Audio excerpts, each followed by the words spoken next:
우리는 가장 큰 기념 주일인 부활주일을 맞이했습니다. 이 부활주일이 지나면 보통 이 교회에서는 한 번에 큰 모임을 갖습니다. 그래서 전국을 이렇게 12개의 권역으로 나누고, 그래서 우리는 대전과 세종, 그리고 대전 인근의 충청도의 금산, 논산, 강경, 청양까지 해서 한 큰 지역을 남부연회라고 해서 이제 목사님들 또 그리고 평신도 대표들이 모여서 교회 방향을 함께 의논하고, 또 새로 특별히 이제 목사님으로 세워지는 목사님들 올해도 24분을 안수를 해서 목표제를 세우고, 또 은퇴하신 목사님들을 이제 기리고, 또 별세하신 목사님들을 한번 우리들이 또 추모하면서 그들의 인생의 여정을 통해서 또 은혜를 나누는 귀한 시간입니다. 그런데 회의를 하다 보니까 또 특별히 어떤 조직들의 대표자를 세우는 일에 있어서 때로는 어떠한 약간의 서로의 갈등들도 나타나는 경우들도 있는데, 또 이번에도 안타깝게 그러한 일들이 있었던 것을 우리가 보면서, 그래도 연회에 이렇게 나오고 참석할 정도면 어느 정도 믿음 생활을 하면서 나름 지도자로서 그래도 선임이 되었다 말할 수 있는 이들이 서로 갈등하고 다투고, 또 스스로도 나와서 발언을 할 적에 정말 이것은 우리가 어떻게 보면 세상만도 못한 모습이라고 스스로 얘기하는 것을 보면서 답은 다 나와 있는데, 자기네들도 이렇게 하는 것이 세상만 못하다는 걸 알면서도 왜 그럴까? 이것은 그들을 우리가 어떻게 이야기하는 문제가 아니라, 중요한 것은 나의 신앙에도 이것은 그러한 모습들이 있을 수 있다는 아주 중요한 메시지. 즉 우리가 신앙생활에 있어서 어떠한 정도 내가 갖추어졌다, 그래서 내가 이제는 이러이러한 것을 할 수 있다 라고 말하는 것이 얼마나 위험한가. 내가 받은 구원, 그 구원이 나에게 있어서 이제는 매듭지어졌다 라고 생각할 수 없다는 것을 우리는 그 모든 현실적인 일들을 통해서, 즉 나의 믿음이라고 하는 건 끝없이 내가 더욱더 주님 앞에 나아가는 그러한 과정인 것이지, 그렇기 때문에 항상 주님 앞에 내 자신을 비춰봐야 되는 거죠.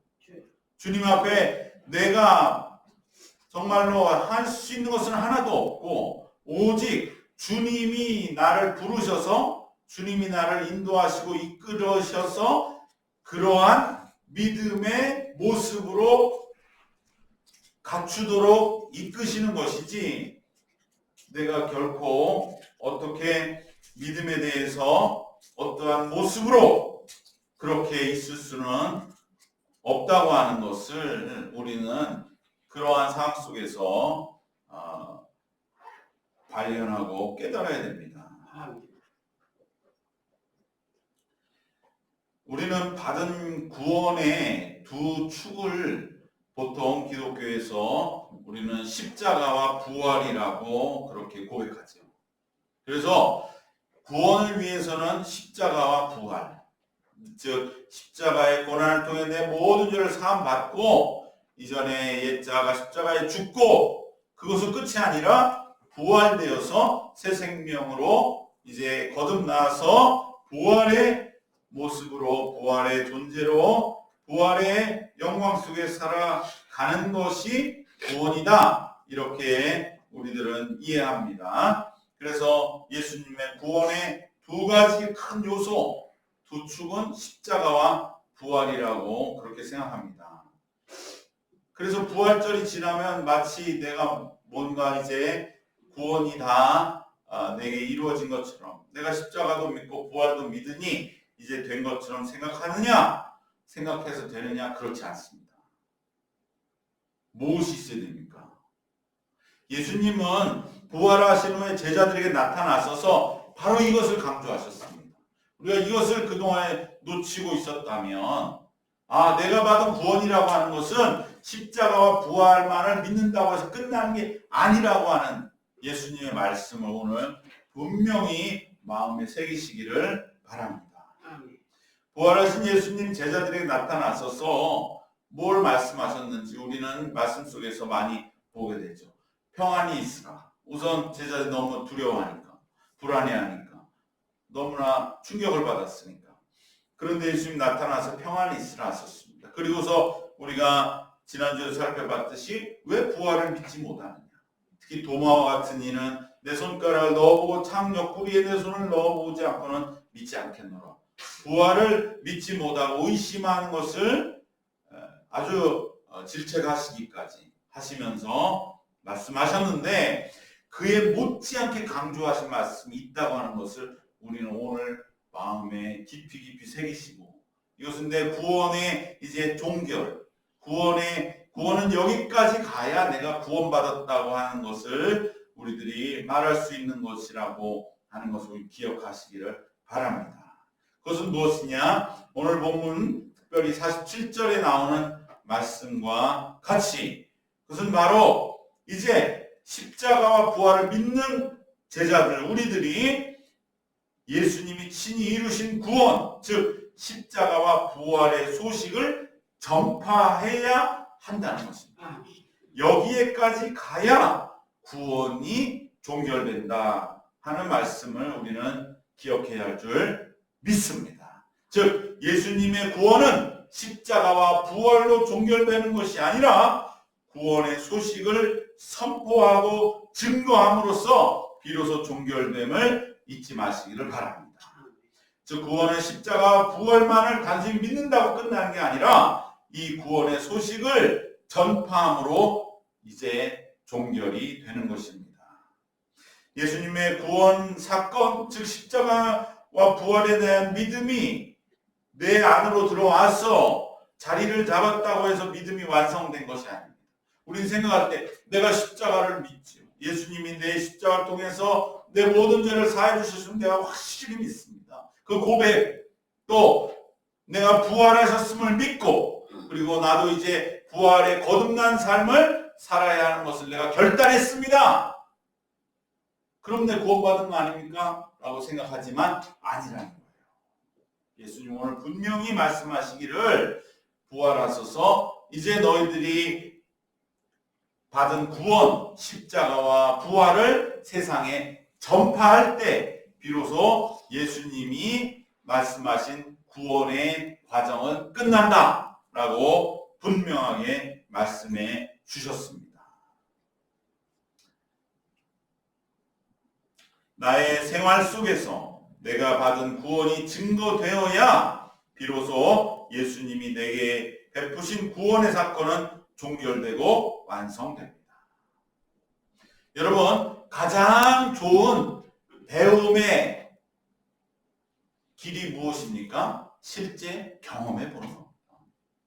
실제 내가 그 자리에서 직접 해보는 것, 그것 이상으로 내가 그것의 어떠한 사실에 대해 알고 있고 내가 분명히 체득하고 있다는 것을 확인하는, 그것을 내가 완전히 습득하는 더 이상의 방법은 없습니다. 내가 직접 해보는 것.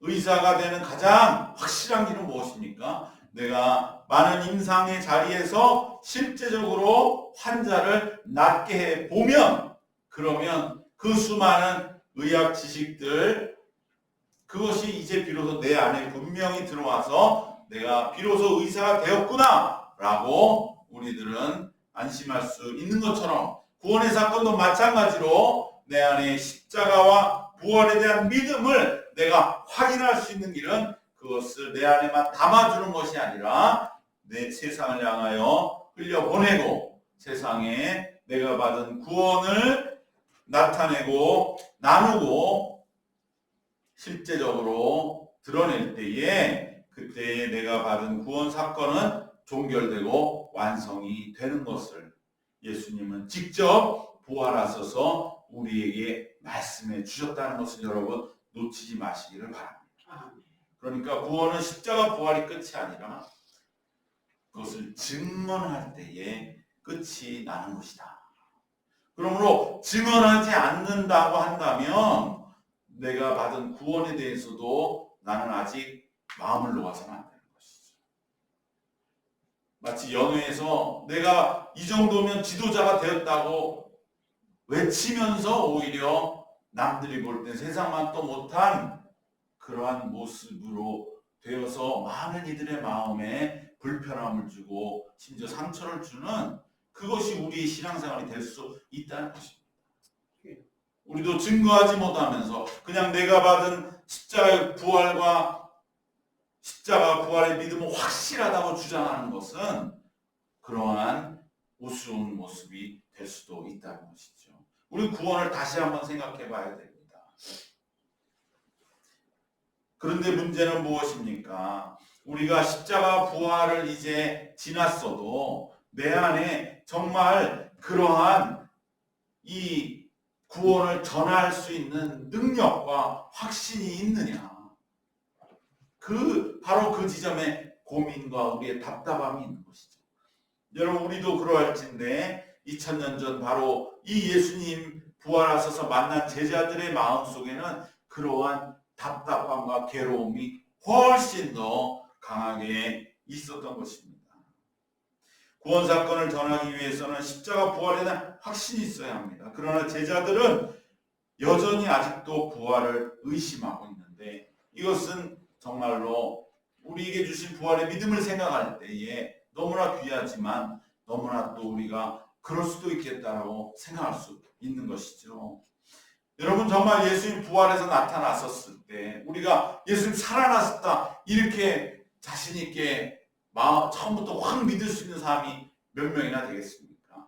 오늘 말씀 우리는 44절부터 읽었지만 바로 앞에 있는 37절, 39절에서는 무엇을 하고 되어 있냐면 그들이 놀라고 무서워하여 그 보는 것을 영으로 생각하는지라 39절 내 손과 발을 보고 나인 줄 알라 또 나를 만져보라 영은 살과 뼈가 없을 때 너희 보는 바와 같이 나는 있느니라. 여기서 영이라고 표현했죠. 예수님 부활하셨는데 그래도 정말로 말을 가려해야지. 그래서 영이라고 했지만 사실은 이것은 원어로 보면 유령입니다. 즉 부활하신 예수님 나타났지만 여전히 많은 사람들은 유령이라 생각이 되는 거예요. 당연한 것이죠. 어떻게 예수님 다시 살아났구나 이렇게 생각할 수 있으면 내가 너무 예수님 보고 싶어 하니까 유령으로도 잠깐 나타나셨구나 이렇게 생각하는 것이죠.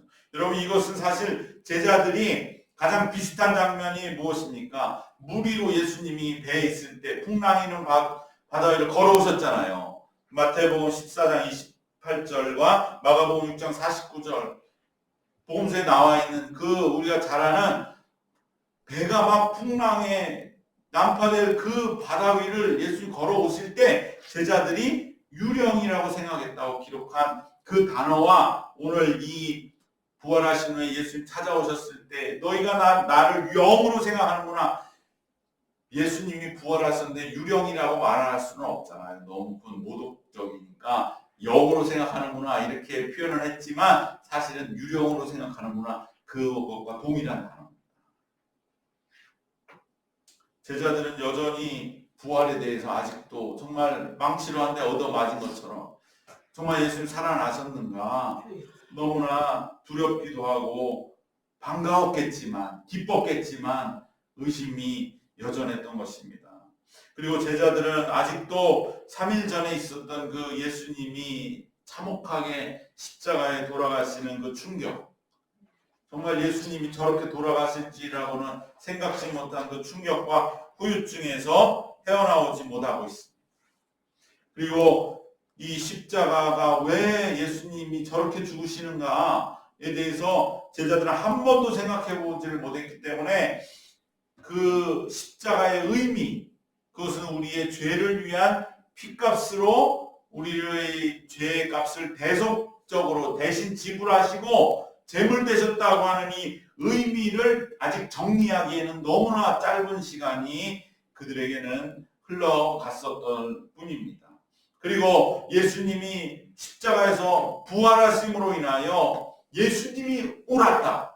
예수님의 의의가 확인되었다. 그리고 예수님이 십자가에서 부활하심으로 그는 십자가의 패배가 아니라 십자가의 승리다 라고 하는 그러한 의미에 대해서 아직 제자들은 전혀 깨닫지를 못하고 그냥 내가 눈으로 정말 본 게 맞는가, 너무나 놀라운 일이 일어나니까 여전히 뭐가 뭔지 모르는 상태로 제자들은 일단 또 예루살렘에 그대로 있기도 너무 두려워서 어디로? 갈릴리로 내려가 버리고 말았던 것이죠.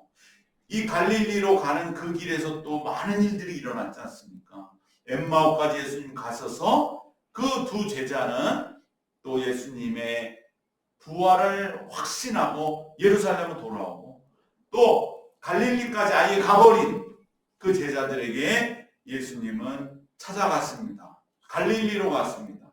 그런데 이 갈릴리로 가는 것은 부활한 그 천사들이 말하는 것이고 예수님도 살아생전에 내가 부활해서 갈릴리로 가겠다고 하셨기 때문에 어떻게 보면은 예수님은 제자들은 분명히 예루살렘에서 이제 십자가 부활을 함께 겪은 다음에는 갈릴리로 도망갈 것을 알고 계셨을지도 모르지만 예수님이 부활하신 후에 갈릴리로 가신 두 가지 큰 의미는 무엇이냐? 첫 번째는 말씀드린 것처럼 제자들이 거기까지 이제 다 흩어져 버렸으니 그들을 다시 예루살렘으로 모으기 위해서 그들을 다시금 붙잡아 설득해서 그들에게 예루살렘으로 돌아갈 것을 명하기 위해 갈릴리로 가신 이유가 하나 있고, 두 번째는 바로 복음의 시작은 갈릴리였다고 하는 것을 확인해 주시는 것이죠.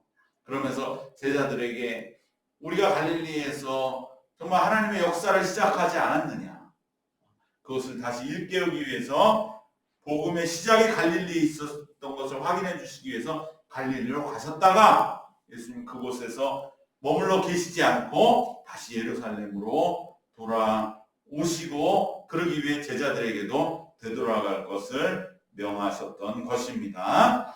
제자들은 아직 뭐가 뭔지 모르겠고요. 예루살렘은 정말 어떻게 보면 제자들에게는 비참한 도시요, 미운 도시요, 가고 싶지 않은 도시이겠죠. 왜? 그들이 사랑하는 스승이시고 주님이신 예수님을 죽인 곳에 제자들이 무슨 마음이 들어 가고 싶겠습니까? 다시는 가고 싶지 않았겠고, 또 예루살렘은 제자들에게는 두려운 장소였죠. 왜 그렇습니까? 여전히 예수님을 죽인 그 대제사장들, 그 불의한 그러한 권력들은 그 예수님의 제자들을 이제 나머지 잡아서 또 해를 가하기 위해서 찾아다니던 그러한 어떻게 보면은 호랑이 소굴 같은 그 장소였지만 예수님의 명령에 순종하여서 예루살렘으로 다시 모이게 되는 것입니다. 그렇기 때문에 이제 그들은 역사를 이루어가는 시작점을 회복할 수가 있는 것입니다. 여러분, 우리도 정말 내가 예수 믿고 십자가 부활을 믿고 구원을 받았는데, 그런데 구원을 종결짓기 위해서 내가 전도자가 돼야 되겠는데 아직은 내가 그렇게 할 수 있는 능력이 내 안에 있는가, 마음속에 갈등이 있다 할지라도 예수님은 당장 그러한 능력 없는 우리들을 꾸짖지 않으시고 갈릴리까지 가서서 우리를 일단은 예루살렘으로 모으시는 것입니다. 우리로 말하면 교회로 모으시는 것입니다. 모여서 일단 그곳에서 예수님은 우리가 증거하는 자가 되기까지 필요한 것을 우리에게 허락해 주십니다. 그것이 바로 오늘 본문의 제목이 되는 위로부터 능력으로 입혀질 때까지 이 성에 머물러 하신 말씀입니다. 우리는 당장 십자가 부활의 증거자가 되어야 됨에도 불구하고 그렇지 못한 마음의 갈등과 답답함, 그것을 주님은 이제 위로부터 능력이 입혀져서 우리들에게 그러한 증거자로 우리는 변화되도록 주님은 하시겠다고 약속해 주셨는데, 그러기 위해 필요한 것은 바로 이 성에 머무르는 것이다. 예루살렘이 비록 피하고 싶고 두렵고 꺼려지는 장소이고 갈릴리로 가서 숨고 싶다 할지라도 그래서는 안 된다. 다시 예루살렘으로 모여서 이곳에서 머무르면서 위로부터 능력으로 입혀질 때까지 주님의 말씀을 순종하고 기다리라 하신 것을 우리는 반드시 우리 신앙생활에 내가 있어야 할 모습이요 자리라고 기억하시기를 바랍니다. 제자들은 우왕좌왕하고 있지만 예수님은 그런 제자들을 기다려 주십니다. 그리고 반드시 장래에 구원을 전할 증거자가 될 것이라고 약속을 해 주십니다. 바로 위로부터 능력이 임할 것이라고 말씀하시면서, 바로 위로부터 임하는 능력은 무엇입니까? 성령이죠. 바로 성령이 임하기까지 예루살렘에 머무라고 명령하십니다. 즉 십자가와 부활을 믿는 우리들이 십자가와 부활을 세상에 증거하는 그 능력은 우리의 힘이 아닙니다. 성령이 우리 가운데 임하여 성령이 위로부터 능력이 임할 때 우리는 증거자로 이제 능력의 사람이 되게 될 줄 믿습니다. 제자들은 이 말씀을 따라 예루살렘에 이제 머물렀고 성령을 받고 비로소 구원을 선포하는 자가 되어서, 그러므로 제자들이 받은 구원도 완성되고 종결하게 되는 것이죠. 이러한 바로 능력으로 덧입혀졌을 때 그것이 제자들에게는 이제 사명을 감당하게 되고 자신이 받은 구원조차도 이제는 완전히 일단락 짓게 되는 그 일에 예수님은 제자들을 부르시는 것입니다. 부활을 우리는 맞이했습니다. 그럼에도 불구하고 내가 받은 이 부활, 예수 그리스도의 십자가의 절대적인 믿음, 이것을 세상 속에 힘있게 증거하지 못하는 우리의 능력 없음과 그로 인한 답답함과 고민을 예수님은 잘 아십니다.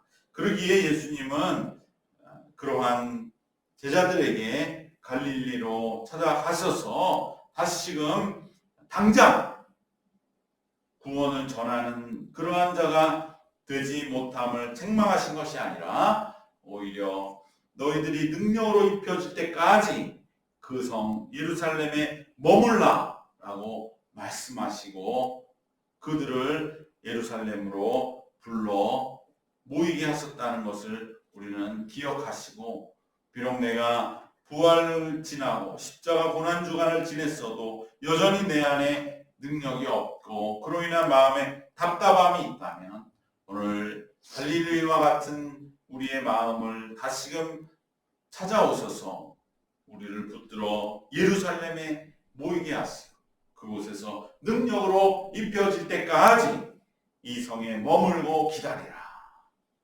그러한 마음으로 우리가 날마다 믿음의 길을 걸어가는 것입니다. 능력이 없을 때, 능력이 충만할 때 세상에 나가 전하고, 그러면 우리가 능력으로 충만해질 때는 우리 생각나는 사람들을 우리가 얼마든지 전하고 전화 한 통이라도 해서 그냥 어떻게 잘 있었느냐고 함께 우리가 나누고, 또 내가 능력이 없어서 뭔가 마음이 곤고하고 괴로울 때 그때는 이 말씀과 같이 이 성에 머무르면서 위로부터 능력이 임하여 덧입혀질 때까지 뭘 하는 것입니까? 우리는 주님의 말씀을 붙들고 그 말씀을 새기고 또 기도하면서 주님 나에게 능력을 위로부터 덧입혀 주시옵소서. 바로 우리가 주님 앞에 그렇게 주님의 말씀을 우리들이 따라갈 때에 주님은 우리에게도 바로 우리가 받은 이 구원을 이제는 매듭짓고 종결지을 그러한 증거자가 되도록 능력을 주십니다. 그것을 우리가 체험해 나가는 것입니다. 우리가 서두를 것 없습니다. 정말 나는 이렇게 십자가 부활에 대한 믿음이 있는데 왜 나는 이렇게 증거할 수 없는가? 그것에 대해서 마음에 부담 가질 필요도 하나도 없습니다. 예수님 그렇게 말씀하지 않았어요. 반드시 이 성에 머물면서 위로부터 능력이 덧입혀질 때까지 이 성에 머물기만 하라고 하셨어요. 이 성에 머무르면서 주님께 정말 주님 나도 주님의 이 구원을 세상에 전하고 그 능력으로 나타내고 싶습니다. 라고 주님께 기도하면 주님은 반드시 그러한 모습으로 우리를 변화시켜 주시는 줄 믿습니다. 우리는 이 마음을 가져야 됩니다. 그럴 때에 우리 모두는 내가 마치 구원을 다 받고 이제는 내가 뭔가 세상 속에서 할 수 있는 자처럼 그러한 우스꽝스러운 모습, 그러다가 정말 세상만도 못한 한심한 모습, 그 모습이 될 것이 아니라 진정 내가 받은 구원도 여전히 내 속에서 아직 끝난 것이 아니다. 내가 이것을 세상에 나타낼 때야 이것은 비로소 내가 받은 구원은 완성된다고 하는 것을 기억하면서 우리들은 늘 이 모습으로 주님 나에게 능력으로 임하여 주시옵소서 기도할 때 주님 반드시 우리에게 그 능력을 주십니다. 그것을 믿고 그 능력을 충만하시며 세상에 얼마든지 쓰임받는 믿음의 사람이 될 줄로 될 것입니다. 그 은혜를 우리가 기억하면서 우리들 이제 부활의 은혜를 어떻게 하면 내 속에서 세상을 향해 나타낼 수 있을까? 우리가 기도함으로 위로부터 능력이 덧입혀지시는 은혜의 성도님들이 다 되시기를 주님의 이름으로 축원합니다. 기도하겠습니다.